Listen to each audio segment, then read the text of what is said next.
তো চলুন আজ আমরা একটু সময়ের পাতা উল্টে বগুড়ায় ঘুরে আসি। এমন একটা জায়গা যেখানে রহস্যময় অতীত আর আজকের দিনে প্রাণচাঞ্চল্য মিলেমিশে একাকার হয়ে গেছে। উত্তরবঙ্গের এই জেলাটা কিভাবে এত বছরের ইতিহাস আর আধুনিক জীবনকে এক সুতোয় বেঁধেছে সেটাই আমরা দেখব।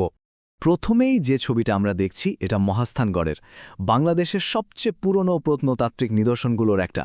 ওপর থেকে দেখলেই বোঝা যায় এর বিশালতা, যেন হাজার হাজার বছরের ইতিহাসকে বুকে আগলে রেখেছে। আর আমাদের আজকের এই যাত্রাটা কিন্তু শুরু হচ্ছে ঠিক এখান থেকেই। তো এই যে মহাস্থানগড়, এটাই ছিল আমাদের সফরের প্রথম ঠিকানা। একসময় এই জায়গাটা পুণ্ড্র রাজ্যের রাজধানী ছিল, নাম ছিল পুণ্ড্রনগর। বেশ শক্তিশালী একটা রাজ্য ছিল কিন্তু। কত পুরনো সেই আন্দাজটা কি করা যায়? প্রায় ২,৫০০ বছর। হ্যাঁ, ঠিকই শুনছেন, ২৫০০ বছর ধরে এখানে একটা আস্ত সভ্যতা গড়ে উঠেছিল। ভাবা যায়? আসলে মহাস্থানগড় ছিল একটা সুরক্ষিত দুর্গনগরী। এর ভেতরে ছিল বড় বড় প্রাসাদ, মন্দির, মানে একটা জমজমাট ব্যাপার। এখানকার পাথরের গায়ের ওই যে সূক্ষ্ম কারুকাজ আর মাটির ঢিবিগুলো, এগুলো দেখলেই বোঝা যায় কতটা উন্নত ছিল সেই সভ্যতা। এই যে দেখুন, সবুজ মাঠের বুক চিরিয়ে দেয়ালগুলো কেমন সাপের মতো এঁকেমেকে চলে গেছে। এই দেয়ালগুলোই একসময় পুরো শহরটাকে ঘিরে রাখত। এর ভেতরেই ছিল রাজ্যের সব প্রশাসনিক আর ধর্মীয় কাজকর্মের কেন্দ্র। বলা যায় এই প্রাচীরই ছিল পুণ্ড্রনগরের শক্তির আসল প্রতীক। আচ্ছা, মহাস্থানগড়ের মূল কেন্দ্র তো দেখা হলো।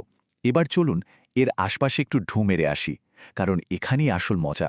এখানকার অনেক জায়গার সাথে জড়িয়ে আছে স্থানীয় লোককথা, যা ইতিহাসের সাথে মিলেমিশে একাকার হয়ে গেছে। এরকমই একটা জায়গা হলো গোকুলমেদ। এই জায়গাটার গল্পটা কিন্তু বেশ মজার, কারণ এর দুটো পরিচয় আছে, একটা ইতিহাসে আর একটা মানুষের মুখে মুখে ফেরা গল্পে। দেখুন, একদিকে স্থানীয় মানুষ এটাকে চেনেন বেহুলা লক্ষিন্দরের বাসরঘর হিসাবে, মানে এটা লোককথার অংশ। আবার অন্যদিকে প্রত্নতাত্ত্বিকরা বলছেন এটা আসলে ছিল একটা বৌদ্ধ স্তূপ, অনেকটা পাশের ভাসুবিহারের মতো দেখতে। ইতিহাস আর লোককথার কি দারুণ একটা মেলবন্ধন, তাই না? আসলে ভাসুবিহারের মতো এই জায়গাগুলোই আমাদের চোখে আঙ্গুল দিয়ে দেখিয়ে দেয় যে বগুড়া একসময় বৌদ্ধ সভ্যতার একটা বড় কেন্দ্র ছিল। এর প্রভাব যে শুধু এই অঞ্চলেই সীমাবদ্ধ ছিল না, তা বলাই বাহুল্য। শুধু তাই না, এখানে জিয়তকুন বা জীবনের কূপের মতো আরও কিছু জায়গা আছে। স্থানীয়দের কাছে এগুলো খুব পবিত্র। এই ছোট ছোট স্থানগুলোই কিন্তু এই অঞ্চলের ইতিহাসে আরও নতুন নতুন রহস্য আর গভীরতা যোগ করে। ইতিহাসের পাশাপাশি বগুড়ার আরেকটা বড় পরিচয় হল এর আধ্যাত্মিক ঐতিহ্য। চলুন এবার এমন কিছু জায়গার কথা বলি যেগুলো শত শত বছর ধরে মানুষের বিশ্বাস আর প্রার্থনার কেন্দ্র হয়ে আছে। যেমন ধরুন শাহ সুলতান বলখির এই মাজার। এটা এই অঞ্চলের অন্যতম প্রধান এক ধর্মীয় স্থান। দূর দূরান্ত থেকে মানুষ এখানে আসেন একটু মানসিক শান্তির খোঁজে, একটু আত্মিক প্রশান্তির জন্য। আবার দেখুন এই খেরুয়া মসজিদটা, ইসলামিক স্থাপত্যের কি অসাধারণ একটা নিদর্শন। এর পোড়ামাটির নকশা, তিনটা নিখুঁত গম্বুজ, এগুলো দেখলেই বোঝা যায় সেই সময়ের শিল্পীরা কতটা দক্ষ ছিলেন। কিন্তু দাঁড়ান, ইতিহাস তো গল্পের মাত্র অর্ধেকটা। প্রাচীন বগুড়া তো দেখলাম, আচ্ছা আজকের দিনের বগুড়া কেমন? চলুন এবার সেই গল্পে ঢোকা যাক। তো এবার আমরা দেখব আধুনিক বগুড়াকে, যেখানে বিনোদন আর অবসর কাটানোর জন্য রয়েছে দারুণ সব ব্যবস্থা।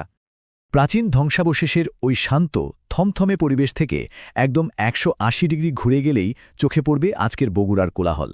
যেমন এই TMSS এন্টারটেইনমেন্ট ওয়ার্ল্ড, জমজমাট ওয়াটার পার্ক, বিশাল নাগরদোলা, পুরোই অন্য একটা জগৎ। মানে বগুড়া এখন সবার জন্যই কিছু না কিছু আছে। পরিবার নিয়ে ঘোরার জন্য TMS এন্টারটেইনমেন্ট ওয়ার্ল্ড তো আছেই, সাথে আছে Saudia city park, Momo and park and resort. দারুণ সব জায়গা কিন্তু। এই যে সাউদিয়া সিটি পার্ক, এটাও পরিবার নিয়ে সময় কাটানোর জন্য খুব জনপ্রিয় একটা জায়গা। মানে ব্যাপারটা হলো ঐতিহাসিক স্থানগুলোর পাশাপাশি এই আধুনিক বিনোদন কেন্দ্রগুলো বগুড়ার পরিচয়ের একটা অংশ হয়ে উঠেছে। আর এটাই বগুড়ার সবচেয়ে বড় আকর্ষণ। একদিকে হাজার বছরের পুরনো ধ্বংসাবশেষ, আর তার পাশেই চকচকে আধুনিক ওয়াটার পার্ক। অতীত আর বর্তমান এখানে যেন হাতে হাত রেখে চলে। পুরোটা দেখার পর শেষে এসে একটা কথাই মনে হয়, একটা জায়গা কিভাবে তার এত গভীর অতীতকে সম্মান জানিয়েও ভবিষ্যতের দিকে এত সুন্দর করে এগিয়ে যেতে পারে। এই প্রশ্নের উত্তর যদি খুঁজতে হয় তাহলে হয়তো বগুড়ার দিকেই তাকাতে হবে।